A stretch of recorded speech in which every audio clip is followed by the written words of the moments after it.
At 10:50 p.m., a single gunshot echoed through the halls of the Regent Hotel. Inside room 407, James Calloway lay dying, his white dress shirt soaked in blood. His wife, Victoria, stood motionless, a .38 revolver trembling in her manicured hands.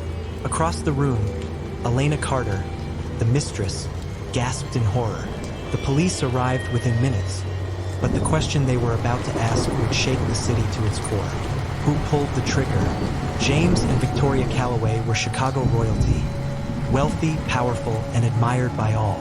Their marriage was built on success, influence, and carefully guarded secrets. But behind the illusion of perfection, James was having an affair. Elena Carter, a young, ambitious marketing executive, had fallen for his charm. She thought she was special. She thought she was different. She was wrong. Victoria knew everything, and she was never a woman who accepted betrayal lightly. James had promised Elena that he would leave his wife, but he never intended to. Bank records showed that just weeks before his death, James was moving assets, ensuring that if he divorced Victoria, she'd get nothing. Victoria, however, was always one step ahead. She hired a private investigator. She knew about the late-night meetings, the whispered phone calls, the weekend getaways, and she wasn't the only one watching. Security footage showed James and Elena arriving at the Regent Hotel at 8 p.m. They checked into room 407, expecting a private, passionate evening. Victoria arrived 2 hours later. She wasn't alone. She had brought Michael Lawson, James' best friend and business partner, a man who had always been protective of her. Witnesses in the hotel lobby remembered how calm she looked as she stepped onto the elevator. What happened next remains a matter of debate. Elena claimed that Victoria burst into the room, gun in hand, and fired without hesitation. Victoria insisted that she only wanted to confront James, but Michael tried to take the gun from her, and in the struggle, it accidentally went off. Michael, he refused to talk. The evidence was contradictory at best. A Victoria's fingerprints were on the gun.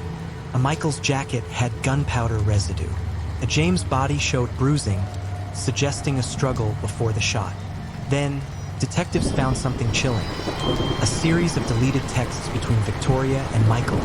One message, recovered from Michael's phone, read, "He doesn't deserve you. If you want this to end, I'll handle it." Prosecutors painted a story of conspiracy. Victoria and Michael, working together, lured James to the hotel to end things permanently.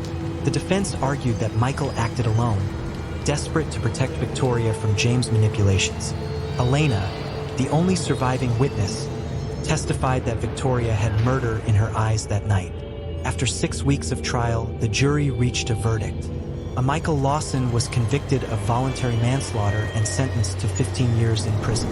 A Victoria Calloway was acquitted of murder but found guilty of obstruction of justice, serving 3 years in a minimum security facility.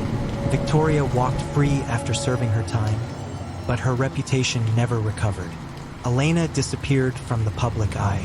Some say she moved to another city, trying to outrun the ghost of that night. Michael still sits behind bars, refusing to speak to anyone. As for James Calloway, his death became one of Chicago's most infamous scandals, a cautionary tale of love, betrayal, and the deadly consequences of secrets.